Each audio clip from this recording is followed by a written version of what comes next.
Alô, nação do Mengão! O Coluna do Fla tá concorrendo ao prêmio IBEST na categoria Esportes. Vamos votar e votar muito para mostrar a força da nação rubro-negra e ajudar o Coluna do Fla a ganhar esse prêmio importante. Vamos votar! O link tá na descrição do vídeo e fixado nos comentários. Agora a gente vai falar um pouquinho eu tenho muito interesse no início da sua carreira. Apesar de que tem aquele documentário seu também maravilhoso, né? Que é o Pet, o gringo mais amado do Brasil, não é isso? Ou o mais querido? O mais querido. O mais querido do Brasil. Sou querido, não é amado, não. Sou querido. Amado também. Como é que foi seu início, como é que você decidiu, né, querer jogar futebol lá na antiga Iugoslávia, eu tô errado, né? Antiga Iugoslávia. E eu sei que antes, se fala muito no Estrela Vermelha, né, que é o clube mais popular de lá, mas antes você jogou numa outra equipe, eu acho, né? Eu queria que você falasse um pouquinho desse início, quando você falou, quero ser jogador de futebol. Não. Rian, quantos anos tu tem, Rian? 8? Então, 9? Eu não sabe nem quantos anos tem. Do que eu lembro, que quando eu disse... Brincadeira à parte, nasci na cidade pequena, em Majdanpek. Comecei a treinar lá com 6 anos de idade. E aí, futebol, primeira paixão, futebol e a bola, porque eu comecei a caminhar muito tarde. Eu não estava andando, quando eu tinha só gateando, né? Uhum. Aí um amigo do meu pai trouxe uma bola, então eu não comecei a caminhar. Eu corri atrás da bola. Quando eu dei a presuntinha, eu levantei e comecei a correr. Cara. Sim, não estava andando, já está correndo, né? Por isso eu não corria no campo. Já corri muito quando eu era pequena, aí eu falava para os outros, vocês correm, tocam para mim. Então, aí muito certo. Aí me destacava lá e depois foi para Niš, outra cidade, que agora na Sérvia é a terceira maior cidade, mas na época antiga Yugoslávia é uma cidade normal, mas tinha time da primeira divisão. E fui lá com 14 anos, continuei lá jogando logo de imediato fui para os juniores, pulei a etapa de juvenil e de mirim, né? Comecei a jogar com 14 anos nos juniores. Com 16 anos estreiei no time principal. E já sabia que ia ser o jogador de futebol, não sei de que tamanho, mas comecei a quebrar muitos recordes quando eu era pequeno, né?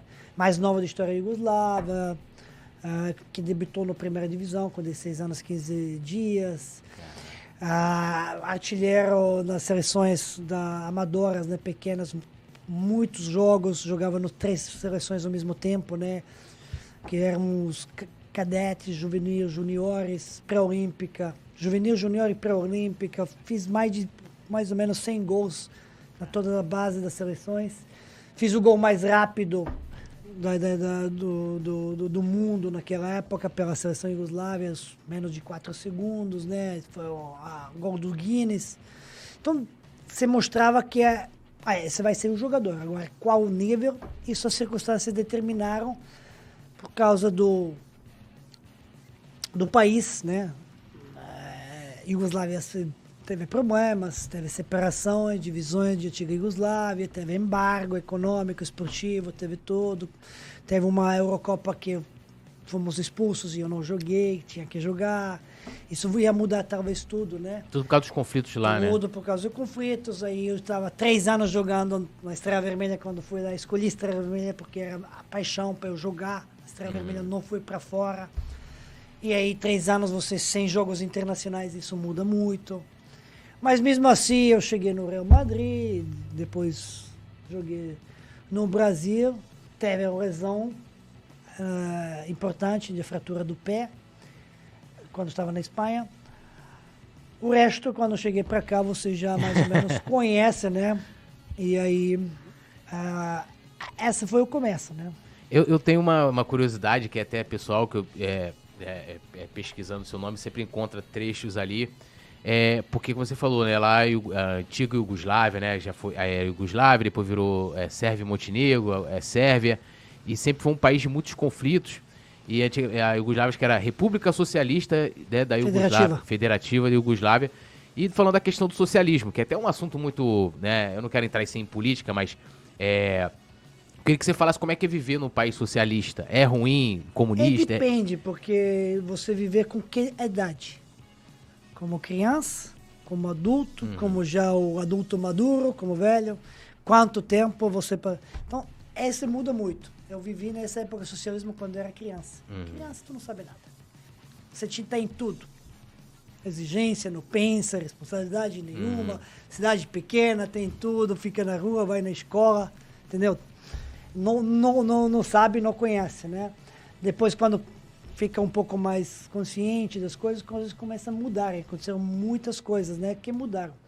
Mas agora, com 50 anos, que se você me pergunta, né, qual do regime é a melhor, não sei. Ia te dizer, talvez dos reinos, né? Que não viver no regime esse, né? Então, porque todos os outros regimes que têm suas dificuldades, seus defeitos, né? Então, talvez a monarquia seria... Porque não viver dentro da monarquia, né? Então, é complicadíssimo. Acho que o humano é complicado. Tudo tem o seu lado bom, né? Lado negativo, lado positivo, né? E foi uma realidade que você viveu, né? Eu até me lembrei outro dia... Sempre quando passava esse filme, eu lembrava de você, porque como lá é O Terminal, que o personagem do Tom Hanks, ele vai para os Estados Unidos, tem um negócio assim, ele quer ir para os Estados Unidos, aí quando ele tá no aeroporto, o país dele tá em conflito, então... Ele fica sem nacionalidade. Então, tipo, é como se o país dele não existisse. Ele fica num limbo, né? E aí, que é Cracóvia, que ele chama lá, né? Lembrando mais ou menos esses tipos de conflitos, né? Não, então, demonstra um pouco, reflete um pouco a metáfora de um absurdo. O que acontece, né? Que alguém lá está decidindo uma coisa e então ele fica aí, sem país, não deixam ele entrar, não podem levar para país, não pode ir, então mora no aeroporto. Olha, absurdo. Absurdo, né? Absurdo que isso acontece, né? Mas aí, determinação dele de fazer vontade do pai. De ele, afinal, consegue e peita todo mundo, né? Mesmo com aquele ignorante do diretor do aeroporto, né? Que é um fantástico personagem. Mas ele vai lá para quando acontece tudo e chega onde. Então, persistência dele, determinação dele, com todas as dificuldades, aprendendo, né? Se virar, viver, trabalhar, né? E até idioma e tudo. Chega lá e cumpre aquilo que ele prometeu, né? Que ele foi encontrar o músico, né? Tem várias mensagens que o filme leva, mas uma das absurdas é essas, né? Que, primeiro, nenhuma guerra, um conflito é bom. Mas, infelizmente, né, isso parece que está no sangue do humano, na essência desde a história, né? Sempre quer brigar, sempre quer medir a força, sempre... eu sou mais importante que você e o vice-versa. Porque não querem olhar a comunidade, não querem olhar a sociedade, né? Acho que... Bom, a democracia também é um problema, né? Se a gente volta para trás da história, poderíamos fazer um papo muito grande. Né? Com certeza. A gente não sabe o que significa democracia. Agora, lá antes de você vir pro Flamengo, né? Porque com certeza quando você estava aqui no Brasil, você foi acompanhando, mas antes lá já tinha, porque assim, eu tava vendo lá no Estrela Vermelha, tem o estádio, lá tem o Maracanã de lá, né? Ou seja, uma influência do Brasil. E lá também o número de torcedor muito grande, né? De Estrela Vermelha, né? A torcida é muito grande, né? Exatamente, a torcida é muito grande, o maior clube da antiga Iugoslávia. Na Sérvia, imagina como ficou, né? E tem aí também muita torcida fora, né? Porque muitas pessoas, devido a todos esses problemas, né, e conflitos, migraram ao mundo. Então você, na Sérvia deve ter 70% da Estrela Vermelha, mas fora deve ter 90%. É verdade. E você já tinha ouvido falar do Flamengo ainda, quando você estava ali na Sérvia, com essa coisa de ter um estádio chamado Maracanã e tal? Claro, isso... Bom, senão todo mundo já que compensa de jogar futebol já ouviu falar, mesmo naquela época, né? Do Maracanã, o templo do futebol do Brasil. Zico também, Zico era meu ídolo, né? Só que é meu ídolo não por causa do Flamengo, por causa da seleção brasileira, né? Porque aí você não via tanto... não via nenhum jogo, né? Não via tanto nenhum jogo, mas não conhecia tanto. quando eu cheguei no Flamengo, claro que eu sabia tudo, já tinha jogado pelo Vitória, mas não sabia exatamente o tamanho do Zico no Flamengo. Aí quando eu cheguei, claro, vai lá substituir, normal, camisa 10, responsabilidade, aquela vaidade que jogador tem, né? Quando chega lá, quando depois descubro, né, que o meu ídolo, o tamanho dele no manto sagrado, aí falei, meu Deus. Porque começaram a te comparar, né? Pô, antes de chegar, imagina. Aí, sabe, tinha grada demais, mas quando você vê, peraí, com quem está me comparando?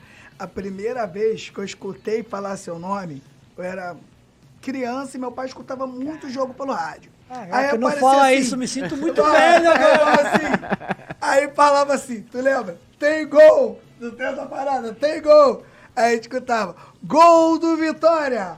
Era só gol teu e do Alain Delon. Era Petkovic ou Alain Delon. E eu ficava falando com meu pai, pô pai, esse cara aí do Vitória, ele é bom, hein? E a gente começou a ver, né? Pô, quem é o Petkovic? Foi a primeira vez que eu comecei a entender, né? Não tinha nada de Flamengo ainda, mas a gente já sabia que no Brasil tinha já. Mas já sabia pronunciar Petkovic? Ah, nego, falava Lembra que tinha uma matéria? Não, tinha várias.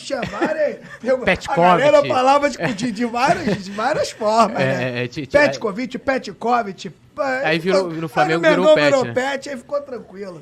Alô, nação do Mengão! Esse é o Coluna do Fla. Seja bem-vindo! Se inscreva no canal, não esqueça de deixar o seu like, pega o link, compartilha pra geral, comente bastante, queremos te ouvir. Aqui você tem a melhor transmissão dos jogos do Flamengo na internet. O Coluna é brabo e tem o Podfla, o podcast da nação. É muita resenha e um show de cobertura do maior do mundo, do jeitinho que a nação merece. Esse é o Coluna. Saudações rubro-negras!